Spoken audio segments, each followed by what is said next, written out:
감사합니다. 오늘 주시는 주님 말씀은 시편 146편입니다.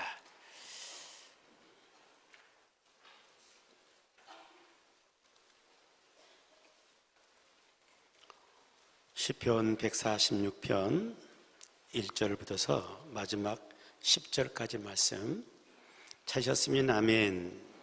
우리 다 같이 합독하시겠습니다. 할렐루야. 내 영혼아 여호와를 찬양하라. 나의 생전에 여호와를 찬양하며 나의 평생에 내 하나님을 찬송하리로다. 귀인들을 의지하지 말며 도울 힘이 없는 인생도 의지하지 말지니 그의 호흡이 끊어지면 흙으로 돌아가서 그날에 그의 생각이 소멸하리로다.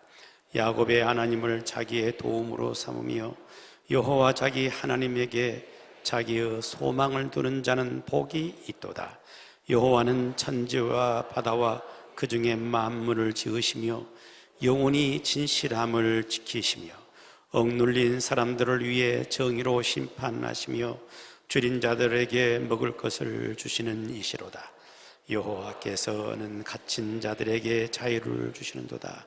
여호와께서 맹인들의 눈을 여시며 여호와께서 비굴한 자들을 일으키시며 여호와께서 의인들을 사랑하시며 여호와께서 나그네들을 보호하시며 고아와 과부를 붙드시고 악인들의 길은 굽게 하시는도다. 시온아 여호와는 영원히 다스리시고 내 하나님은 대대로 통치하시리로다. 할렐루야. 아멘. 할렐루야. 보혈을 지나 주님께로 가까이 나가는 우리의 삶이 되기를 축복합니다. 오늘 또 우리 교육께서 제게 보내주신 유모를 함께 나누는 기쁨을 갖겠습니다. 어느 집에 손자가 있었는데 이 손자가 굉장히 심심했던가 봐요. 그래서 할머니에게 좀 놀아달라고 이야기를 하면서 어떻게 놀까 했더니 끝말잇기로 하면서 놀자 그러더랍니다. 지가 일성 싶었던 모양이죠. 그래서 할머니와의 끝말잇기를 하는데 할 때마다 판판이 깨지는 겁니다. 왜냐하면 할머니는 사투리를 막 쓰고 그냥 어물쩡하고 넘어가고 막 그러니까 못 이기는 거예요. 가령 이 손자가 뭐 경복궁 그러면 궁뎅이 근다든지 아니면 뭐 경포대 그러면 대갈빡 근다든지 막 이러니까 도무지 이길 수가 없는 거예요. 이 손자란 놈이 억울하기도 하고 분하기도 하고 그런 가운데 회심의 일격을 가할 아이디어가 떠오른 겁니다. 이 말은 절대로 끝만 못 이길 거다 이렇게 생각을 하고 할머니한테 산 이름 한번 대봐 그랬더니 할머니가 무등산 그런 거예요. 그래서 이 손자가 회심의 일타를 날렸습니다. 산기슭. 그 말을 어떻게 이겼습니까? 이제는 이겼다 했는데 할머니가 또 한 방 먹였습니다. 뭐라고 그랬냐면은 쓱을 놈 하고 이야기를 했대요.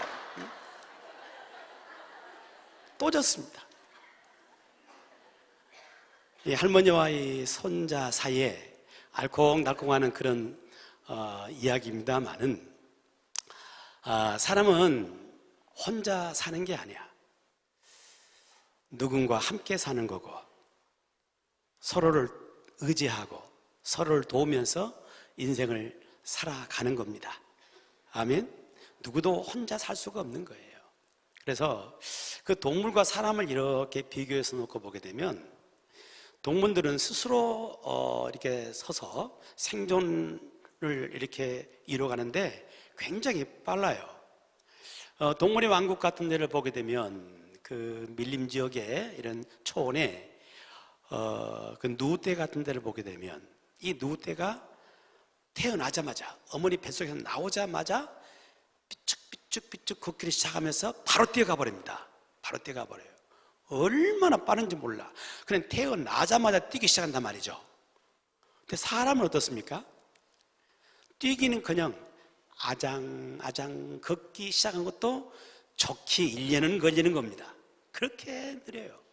그동안 부모의 보살핌과 또 부모님을 의지하지 않고는 생존할 수가 없는 거예요. 온전히 스스로 독립해서 이렇게 자신의 삶을 살아가기까지 자녀들은 부모님에게 한 30여 년 동안 의지하면서, 부모님 의지하면서 이렇게 자신의 모습을 키워가는 것, 이거 이 사람이죠. 그러니까 사람은 결코 혼자 존재할 수 없고 누군가를 의지하며 살 수밖에 없는 그런 존재라는 거죠. 성장하는 과정에도 마찬가지예요. 친구들을 의지하게 되고 또 선생님을 의지하면서 지식을 배워가는 거고, 나중에 노년에 대해서도 마찬가지입니다. 노년도 홀로 있을 수가 없는 거예요. 오늘날 사회 문제가 되는 것 가운데 하나가 뭐냐면은 노인들의 고독사 문제죠.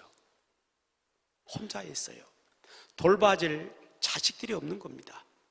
그러다 보니까 혼자 외롭고 쓸쓸하게 지내다가 숨지는 거예요. 언제 숨진지도 알 수가 없어. 시체가 부패하고 비참한 이런 모습으로 나중에 발견되는 일들이 비일비재해진 것이 오늘의 사회 문제 아닙니까? 나이가 들어서도 사람은 자식들을 의지하고 이렇게 세상을 살 수밖에 없는 그런 존재라는 것이죠. 그런데 말이에요, 사람은 사람을 의지해서 살아가게 되는데, 우리가 살아가면서 그 만나는 수많은 이런 아픔과 고통, 이런 상처들, 이 모든 것은 또한 누구 때문에 오는 거예요? 사람 때문에. 사람으로 인한 상처를 부둥켜 안고 인생을 살아가는 겁니다. 사람을 의지하지만 거기서는 상처, 실망감 때문에 사람들은 몸부림치면서 인생을 사는 거죠. 그래서 그 부분에 대해서 명확하게 이야기했던 사람이 누구냐면은 쇼펜하우어라는 철학자인데, 그 하나의 예를 들어서 이야기를 했습니다. 무슨 예냐면은 고슴도치의 예를 통해서 제목을 붙이기를 고슴도치의 딜레마라 하는 이런 제목을 붙여서 설명을 했습니다. 자, 추운 겨울이었습니다. 추운 겨울인데 고슴도치 두 마리가 너무 추운 거야. 너무 추워서 추위를 견딜 수가 없어. 둘이 서로 의논하는 거죠. 너의 체온이 36.5도, 나의 체온이 36.5도 아니냐. 그러니 둘이 이렇게 서로 함께 이렇게 보듬어 안으면은 73도가 돼서 얼마나 따뜻하겠느냐. 그러니까 우리 서로 함께 이렇게 같이 있자 해서 이 고슴도치 두 마리가 서로를 딱 끌어안기 시작했습니다. 그랬더니 무슨 일이 벌어져? 가시가 서로를 찌르기 시작하는 거예요. 아파, 고통스러워. 사람에게 다가갔고 사람을 의지했더니 아픈 거예요. 그래서 안 되겠다 해가지고 다시 떨어졌습니다. 이제는 어째요? 추워, 쓸쓸하고 고독하고 추위가 몰려와. 그래 또다시 안 되겠다 하고 가까이 갑니다. 어째요? 또 찔려, 상처를 입어, 또 떨어져. 그러면 이제 추위가 몰려와. 고독하고 쓸쓸하고. 이런 딜레마 속에 살아가는 것이 사람의 삶의 모습이라는 거예요. 그래서 사람은 누군가를 분명히 의지하며 살아야 되는데, 의지하면 의지할수록 서로 상처를 많이 받게 되더라는 거예요. 그래서 우리 속담 가운데 그런 말 있잖아요. 믿는 도끼에 발등 찢긴다고. 믿는 도끼에. 믿었던 사람이에요. 이 사람은 절대로 나에게 상처 안 줄 거야. 나를 절대로 배신하지 않을 거야. 믿었던 사람들이 발등을 찍는 일이 허다하게 많다고 말이죠. 그것 때문에 아파하고 그것 때문에 고통하며 살아간 것이 우리 삶의 모습이라는 것이죠. 많은 사람들이 신앙의 길을 걸어가면서 결국 신앙의 안에서도 상처받게 되고 실망하게 되고, 어떤 경우는 신앙을 잃어버리기까지 하는 그 모든 문제의 근원 속에는 사람에 대한 상처예요. 사람에 대한 실망이에요. 내가 믿었어요. 근데 그 사람이 그렇지 않더라는 거예요. 여기에서 오는 이 실망감 때문에 신앙의 길을 걸어가면서 상처받고 또한 신앙을 잃어버리기까지 하는 그런 비극적인 삶을 살기도 한다는 겁니다. 그래서 오늘 주신 말씀 속에 보게 되면 우리 인생을 살아가는 중요한 지혜를 우리에게 말씀을 주시는데, 3절 말씀 보면 이렇게 말씀을 시작하십니다. 하나님께서 주신 말씀인데요, 3절을 보면 귀인들을 의지하지 말며 도울 힘이 없는 인생도 의지하지 말지니. 인생을 살아가면서 귀인들을 의지하지 말라고 말씀하십니다. 귀인이 누구예요? 힘 있는 사람들이에요. 높은 사람들이에요. 자기에게 잘해주는 사람들이에요. 이런 사람들을 의지하지 말라는 것입니다. 도울 힘이 없는 인생도 의지하지 말라고 말합니다. 사람 의지하지 말라고 말해요. 왜 그러느냐? 왜 의지하지 말라고 말씀하시나? 4절 말씀 보면 이렇게 말씀하시죠. 그의 호흡이 끊어지면 어떻게 돼요? 흙으로 돌아가서 그날에 그의 생각이 소멸하리로다. 사람은 의지할 대상이 못 돼요. 왜? 한없이 약한 존재니까. 살아있다 할지라도 언제 호흡이 끊을지 알 수 없는 거고, 호흡이 끊어지면 하나의 흙에 불과한 존재, 이게 바로 사람이라는 겁니다. 아무리 높은 권세를 가지고 있었고 아무리 큰 권력을 쥐고 있었어도 호흡이 끊어지면 한 줌의 흙일 수밖에 없는 약한 존재가 바로 사람이라는 겁니다. 어저께 우리 현대 한국 사회에 있어서 빼놓을 수 없는 한 분이 세상을 떠나셨죠. 누구세요? 김종필 전 총리. 예. 항상 2인자라고만 했던 바로 그분. 근데 김종필 전 총리를 생각하게 되면 우리가 떠오르는 단어가 있죠. 무슨 시대? 삼김시대. 삼김시대. 삼김면 누구누구가 삼김이에요? 김대중 대통령, 전 대통령, 김영삼 전 대통령, 김종필 전 총리. 이분이 삼김을 이룬 겁니다. 이분이 우리 한국의 현대사를 지켜왔던 중요한 분들이잖아요. 1970년대부터 2000년까지 30년간 이 삼김을 빼놓고는 말할 수 없는 분들이에요. 굉장한 일들을 감당했습니다. 그러나 그분 역시도 다 한 분 한 분 그 세상을 떠나게 되는 것이고 한 줌의 흙이 되고 마는 거예요. 사람이라는 것은 이렇듯 약한 존재예요. 의지할 대상이 못 된다는 이야기입니다. 이 호흡이 끊어지면 그날로 그의 생각도 소멸되고 마는 겁니다. 사람이 살아가면서 갖는 생각들이 어떤 생각들이에요? 더 행복해지고 더 풍성한 삶을 살고 싶고 막 이런 생각들을 다 가지고 삽니다. 그런 계획을 세우며 살아갑니다. 그러나 살아가는 동안도 그것을 이루지 못할 뿐만 아니라 호흡이 끝나면 그 생각도 다 소멸되는 것, 이것이 사람입니다. 더더군다나 사람 속에는 죄성이 다 누구나 있어요. 그래서 굉장한 이기적인 존재입니다. 사람들은. 그래서 사람을 의지하고 사람을 가까이 하게 되면 거기에 사람 냄새가 나는 것이고 인간 냄새가 나게 되는 거고 거기서 실망하고 실족하는 일들이 굉장히 많이 발생한다는 거죠. 그래서 어떠라는 거예요? 사람을 무시하고 사람을 등지고 외딴 섬을 형성하면서 홀로 살아는 이야기입니까? 아니에요. 성경은 이렇게 분명히 말씀합니다. 사람은 의지의 대상이 아니고 사람은 사랑의 대상이라고요. 아멘. 우리가 함께 어울려 살아갑니다. 그런데 우리가 분명히 생각할 것은 사람은 의지할 대상이 아니고 사랑의 대상이 되어야 한다는 이야기죠. 사람을 의지하게 되면 반드시 거기에서 상처받습니다. 실망합니다.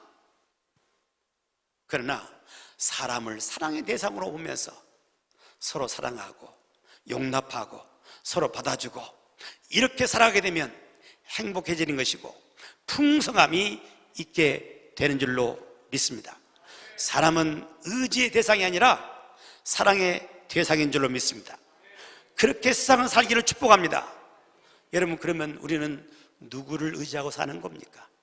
우리가 의지할 대상이 바로 누구예요? 5절 말씀입니다. 5절 시작.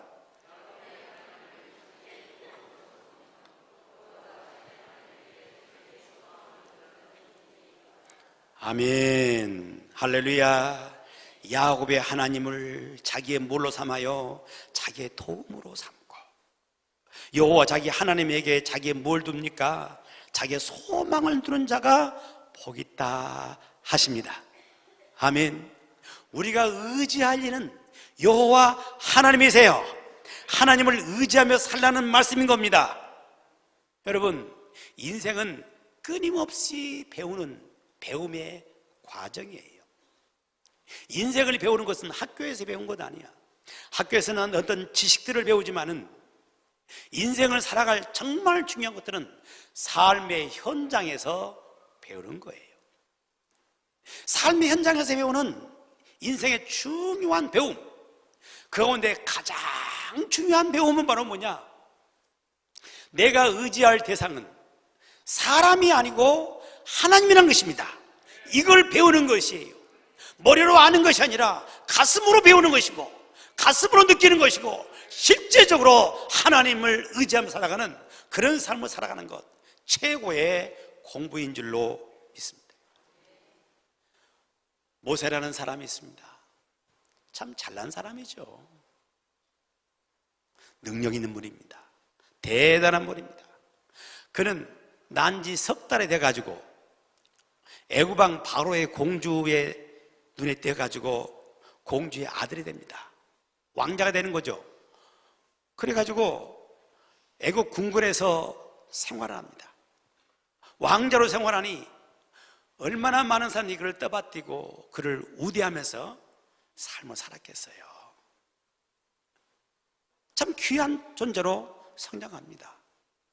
성장하는 모든 과정 안에서도 애굽의 그 깊은 학문들을 전부 습득해내고, 또한 무술들을 다 연마해냅니다. 문물을 갖춘 그런 사람이요, 정말 잘난 사람이고 뛰어난 사람이 됐습니다. 모세는 내 힘으로 살 수 있다고 생각하고 자신을 의지합니다. 잘난 사람의 특징이 그거잖아요. 내 힘으로 살 수 있다는 생각을 하는 거예요. 그래서 그가 어느 순간에 그 마음속에 자기 동족에 대한 연민의 마음이 생기기 시작했죠. 그래서 자기 동족인 히브리 족속들이 애굽 사람들에게 압박당하고 고통당하는 모습을 볼 수가 없는 거예요. 그래서 어느 날 애굽 간수들이 그 자기 동족을 괴롭히는 것을 보고는 그 간수를 그냥 쳐서 죽인 거예요. 그리고 모래속에다가 묻어두었습니다.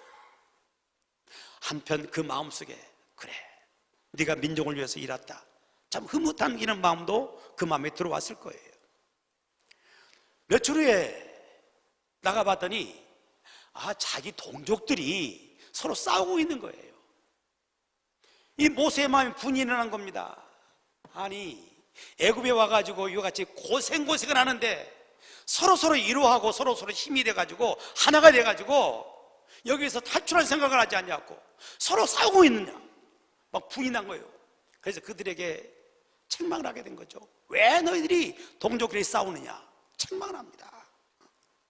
그때 그 사람 가운데 한 사람이 모세에게 하는 말이, 네가 우리 재판관이냐? 언제 우리가 너를 재판관 사원 세웠느냐? 네가 지난번에 그 애국 사람을 쳐 죽인 것처럼 우리도 쳐 죽이려고 하느냐? 그 말에 엄청 충격을 받은 거예요. 자기는 자기 동족을 위해서 일했다고 생각하는데 동족은 자기를 이와같이 생각하는 거예요. 그 동족들이 그 말에, 그 마음을 몰라주는 그 마음에 엄청난 상처를 입은 겁니다. 그리고 이제 일이 들통나면은 바로에게 이스라엘 백성들을 도왔다는 그것 때문에 죽임을 당할지도 모른다는 두려움이 엄습해 오기 시작합니다. 그래서 광야로 도망을 가죠. 미디안 광야로 도망갑니다. 미디안 광야에서 40년을 지내요. 이 40년을 지내는 동안에 그가 배웠던 게 바로 뭐냐? 그렇게 잘난 체 했던 자기 자신이 아무것도 아니고, 내 자신을 의지했던 내가 아무것도 아닌 것을 그가 거기서 깨닫기 시작하는 것입니다. 철저히 자신을 내려놓기 시작하는 것이고, 자기가 무너지는 순간을 맞이하게 되는 것입니다. 그리고 하나님을 의지할 때 하나님이 그와 함께 하십니다. 그를 높이 들어 쓰십니다. 그래서 애굽의 그 바로와 맞서게 만드시고 그들을 통해서 이스라엘 백성들을 다시 건져내는 귀한 일에 쓰임받는 삶을 살게 하시는 것입니다. 여러분, 인생을 살아가면서 배워야 할 중요한 학습, 내가 잘났다고 내 힘을 의지하며 살아가는 것이 아니라 내가 정말 의지할 일은 여호와 하나님이라는 사실, 이것을 바로 깨닫고 살아가는 것, 인생이 배워야 할 가장 중요한 일인 줄로 믿습니다. 여러분, 저와 여러분들이 인생의 길을 걸어가는 동안에 나를 의지하는 것이 아니라 하나님을 의지하는 사람이 되어지기를 축복합니다. 또 한 사람, 기드온이라는 사람이 있습니다. 기드온은 이스라엘의 사사였습니다. 당시에 그 이스라엘을 미디안 족속들이 침략에 들어오는데 이스라엘을 완전히 말살시키기 위해서 성경의 표현을 보게 되면 그 군대들을 얼마나 몰고 왔느냐 하면은 메뚜기 떼같이 많은 사람들을 몰고 왔고 바다에 모래같이 많은 사람, 군사들을 이끌고 왔다고 얘기했습니다. 그래서 다급해진 이 기드온이 자기 그 이스라엘 사람들에게 통보를 해가지고 군사를 모집합니다. 그랬더니 모집대 온 사람들이 몇 명이었어요? 3만 2천 명. 3만 2천 명이 모집대 온 겁니다. 싸우겠다고. 근데 사실 3만 2천 명하고 바다에 모래같이 많은 미디안 군대하고는 숫자적으로 상대가 안 되는 거예요. 너무 적은 숫자예요. 근데 하나님의 말씀이 들려옵니다. 너무 많대요. 그래서 사람을 죽이려는 겁니다. 두려워 떠는 자들을 전부 돌려보내라는 거예요. 두려워 떠는 자 돌아가라 그랬더니 이 군사로 어떤 사람들이 다 돌아가. 2만 2천 명이 돌아가 버렸어요. 몇 명 남아요? 10,000명 남았습니다. 어떻게 10,000명으로 이 미디안과 맞설 수 있을까? 걱정이 태산 같은 거죠. 그런데 하나님께서는 이것도 많다 그러세요. 그래서 하나님께서 군사를 구별하시는데 방침을 주십니다. 내 거로 가도록 만드십니다.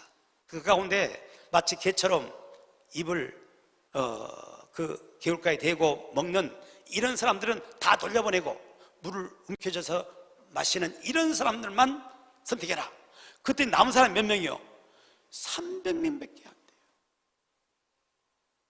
300명으로 바다에 모래같이 많은 미디안 군사들과 싸우라는 이야기입니다. 하나님께서 왜 그렇게 하시나요? 하신 이유가 바로 뭐예요? 사람을 의지하지 말라는 이야기입니다. 사람은 숫자를 의지하지 말라는 이야기예요. 싸움은 하나님이 하신다는 겁니다. 하나님을 의지하라는 거예요. 그 300명의 군사로 기드온은 미디안을 물리치고 승리한 줄로 믿습니다. 여러분, 귀인을 의지하지 말며 도울 힘이 없는 인생도 의지하지 말라고 말씀하십니다. 그들의 호흡이 끊어지면 흙으로 돌아가서 그날에 그들의 생각이 소멸되는 존재란 겁니다. 약한 존재예요. 그래서 사람을 의지하게 되면 사람은 약해지는 겁니다. 하나님을 의지하게 되면 강해지는 거예요. 그래서 시편 125편 1절에서는 말씀하십니다. 여호와를 의지하는 자는 시온성이 요동하지 아니하고 그대로 있음 같도다 그랬습니다. 하나님을 의지하지 않고 사람을 의지하게 되면 끊임없이 사람 눈치를 보는 겁니다. 그래서 늘 흔들리는 거예요. 사람에 따라 늘 흔들리는 거예요. 마음이 한없이 약해지는 거예요. 그 사람이 나를 돕까 안 도울까 늘 이 생각 속에 빠져가면서 굉장히 약해지는 거예요. 그러나 하나님을 의지하는 자는 시온산이 흔들리지 않냐고 영원히 있음같이 요동하지 않을 줄로 믿습니다. 강해지는 것입니다. 왜요? 하나님은 강하신 분이요, 하나님은 변함이 없는 분이요, 하나님과 함께 하시는 분이기 때문에 그 하나님을 의지하는 자는 수많은 어려운 문제들이 내 앞에 있다 할지라도 그것을 뛰어넘어갈 수 있는 힘이 생길 줄로 믿습니다. 여러분, 우리가 의지하는 하나님, 그분은 어떤 분이신가요? 그분은 어떤 분이신가? 오늘 성경에는 그 하나님이 어떤 분인지를 우리에게 쭉 말씀을 주시는데 정말 하나님을 자랑하고 싶습니다. 하나님 이런 분이라고 자랑하고 싶습니다. 그런 내용들이 쭉 오늘 본문 속에 기록되어 있어요. 우리가 의지할 하나님은 어떤 분이신가? 6절 말씀입니다. 6절 볼까요? 시작. 여호와는 천지와 바다와 그 중에 만물을 지으시며 영원히 진실함을 지키시며 그랬습니다. 여호와는 어떤 분이세요? 천지와 바다와 그 중에 만물을 어떻게 하신 분이라고요? 지으신 분이세요. 하나님은 창조주이십니다. 하늘을 지으신 분이십니다. 땅을 지으신 분이십니다. 바다를 지으신 분입니다. 그 가운데 만물을 지으신 분이세요. 그러므로 창조주란 말은 바꿔 말하면 하나님은 주인이시란 이야기예요. 주인이세요. 온 만물의, 우주 만물의 주인은 하나님이세요. 그러므로 그 하나님을 의지하며 살아갈 때 이것이 우리의 복인 줄로 믿습니다. 우리의 가장 소중한 생명, 이 생명과 뭘로 바꾸겠습니까? 가장 소중한 생명, 이 생명은 주인이 내 것이 아니라, 내가 아니라 하나님이세요. 할렐루야. 내가 이 땅에 오고 싶어 온 사람 아무도 없어요. 하나님이 보내셨으니까 오는 겁니다. 내가 이 땅을 떠나는 그 순간도 내가 떠나고 싶어 떠난 것이 아니고 하나님이 부르시면 가는 겁니다. 자다가도 하나님 부르시면 가는 거지, 하나님 아직은 아니올시다 할 수가 없는 거예요. 그것은 유행가 가사 속에 나 있는 거예요. 하나님이 차를 타고 가는 가운데 우리를 부르시면 가야 되는 거예요. 생명의 주인이 하나님이시니까 주인이세요. 하나님은 우리를 병원에 있는 가운데 우리를 부르실 수 있어요. 모든 생명의 주인은 하나님이신 줄로 믿습니다. 그래서 마태복음 10장에 보게 되면 참새 2마리가 한 앗사론에 팔리는 것이 아니냐. 그러나 너희 아버지께서 허락하지 아니하시면 그 가운데 하나도 땅에 떨어지지 아니하리라. 참새의 생명까지도 주관하신 분이 우리 하나님이세요. 그러므로 세상을 살아가는 가운데 사람 의지에서 갈수록 약해져 가고 갈수록 비굴해지는 것이 아니라 늘 하나님을 절대적으로 의지하고 하나님 안에서 흔들리지 않는 그런 믿음의 삶을 살아가기를 축복합니다. 우리 하나님 어떤 분이시냐? 7절에서 9절까지 쭉 말씀을 주셨는데 함께 읽겠습니다. 억눌린 사람들을 위해 정의로 심판하시며 줄인 자들에게 먹을 것을 주시는 이시로다. 여호와께서는 갇힌 자들에게 자유를 주시는도다. 여호와께서 맹인들의 눈을 여시며 여호와께서 비굴한 자들을 일으키시며 여호와께서 의인들을 사랑하시며 여호와께서 나그네들을 보호하시며 고호와 과부를 붙드시고 악인들의 길을 굽게 하신도다. 아멘. 우리 하나님은 또 어떤 분이시냐? 쭉 나열해서 말씀을 주시지만은 이 말씀을 하나로 본다면 하나님은 우리를 돌보시는 분이십니다. 우리를 돌보시는 분이십니다. 우리가 의지할 하나님은 우리를 돌보시는 분이세요.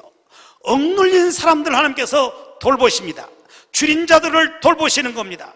갇힌 자를 돌보십니다. 맹인들을 돌보십니다. 비천한 자를 도우시고 나그네 된 자를 도우시는 것입니다. 고아를 도우십니다. 과부를 도우십니다. 우리 하나님은 우리를 도우시는 분이세요. 그럼 우리는 그 하나님을 의지할 수 있는 것이죠. 우리 하나님은 우리의 모든 것을 아십니다. 요한복음 10장 14절에서 말씀하기를 나는 선한 목자다. 내가 내 양을 알고 그랬습니다. 주님 우리의 선한 목자이십니다. 그 나의 모든 것을 주님이 다 아십니다. 나의 아픔도 아세요. 왜 아파하는지. 나의 눈물을 아세요. 나의 억울함도 아세요. 나의 피로도 아세요. 우리 모든 것을 아시는 분 우리 주님이시고 그 주님이 저와 여러분을 돌보시는 것입니다. 내가 의지할 나의 하나님은 나를 돌보시는 분이세요. 5절에 하나님을 야곱의 하나님이라고 말씀을 했습니다. 하나님 자신을 계시할 때 야곱의 하나님이라 계시했는데, 야곱의 일생을 돌이켜보세요. 얼마나 많은 위기들이 있었습니까? 그 위기 가운데도 하나님은 계속해서 야곱을 돌보셨고 야곱을 붙들어 주셨고, 그래서 마침내 이 야곱으로 하여금 이스라엘의 12지파를 형성하게 만드는 놀라운 일에 쓰임받게 하시고 복된 사람이 되게 하신 줄로 믿습니다. 하나님은 저와 여러분의 삶을 돌보시는 분입니다. 세상을 살아가다 보게 되면 때로는 태산 같은 문제가 내 앞에 닥쳐올 때가 있어. 어떻게 내가 이 일을 감당하나? 이런 고통의 순간이 찾아올 때가 있어. 그 순간에도, 절체절명의 위기의 그 순간에도 내가 의지하는 나의 하나님은 나를 돌보고 계세요. 나와 함께 계세요. 때로는 내 앞에 놓인 태산 같은 문제들을 치워주시기도 하시고, 나를 돌보신 하나님이 때로는 그 태산 같은 문제를 그대로 두지만은 나를 강하게 하십니다. 나를 힘있게 하십니다. 그 넉넉히 그 태산 같은 문제를 넘어가게도 하시는 분이십니다. 우리 하나님 우리를 돌보시는 분입니다. 그러므로 우리가 인생길을 살아가는 동안에 그 하나님을 의지하며 살아가라는 말씀이죠. 마지막으로 우리 하나님은 어떤 분이십니까? 10절 말씀입니다. 같이 봅니다. 시작. 시온아, 여호와는 영원히 다스리시고 내 하나님은 대대로 통치하시리로다. 할렐루야. 그랬습니다. 여호와 하나님은 어떤 분이세요? 우리를 영원히 다스리신 분이시고, 우리 하나님은 어떤 분이십니까? 대대로 통치하신 분이십니다. 우리 하나님 우리를 통치하시는 하나님이십니다. 우리를 다스리신 분이십니다. 여러분, 한 나라를 다스리는 분이 대통령이 아니고 여호와 하나님이십니다. 우리가 살고 있는 도시를 다스리는 분이 시장이 아니고 여호와 하나님이세요. 내 인생을 다스리는 분도 내가 아니라 여호와 하나님이세요. 우리는 그것을 깨달아야 되는 것입니다. 잠언 16장에서는 말씀하기를, 사람의 마음으로 자기의 길을 계획할지라도 그 걸음을 인도하신 이는 누구세요? 여호와세요. 사람이 나름대로 계획을 세우고, 대통령이 계획을 세우고, 시장이 계획을 세우고, 우리 자신이 계획을 세운다 할지라도 그 걸음을 인도하신 이는 여호와 하나님이세요. 그분이 통치하시는 것입니다. 그분이 다스리신 겁니다. 그러므로 그 하나님의 다스리심을 우리가 바로 알고 살아갈 때 우리는 결코 교만할 수가 없는 것입니다. 그분 앞에 무릎을 꿇게 되는 것입니다. 그분의 지혜를 구하는 것입니다. 그럴 때 그 인생은 복이 되는 것이고 그의 삶은 아름다워지게 되는 줄로 믿습니다. 여호와 하나님 우리를 다스리십니다. 우리를 통치하십니다. 그분을 의지하며 살아갈 수 있는 저와 여러분 되기를 축복합니다. 프레드릭 와츠라는 분이 유명한 그림을 그렸습니다. 그 그림을 그려놓고 제목을 소망이라 붙였습니다. 그 그림은 이렇습니다. 큰 지구본이 있습니다. 지구본 위에 한 소녀가 앉아 있는 거예요. 자세히 이렇게 들여다보면 그 소녀가 입은 옷이 굉장히 남루한 옷이었습니다. 많은 어려움이 있다는 이야기예요. 또 자세히 들여다보게 되면 이 소녀의 눈이 수건으로 감겨 있습니다. 앞을 보지 못한다는 겁니다.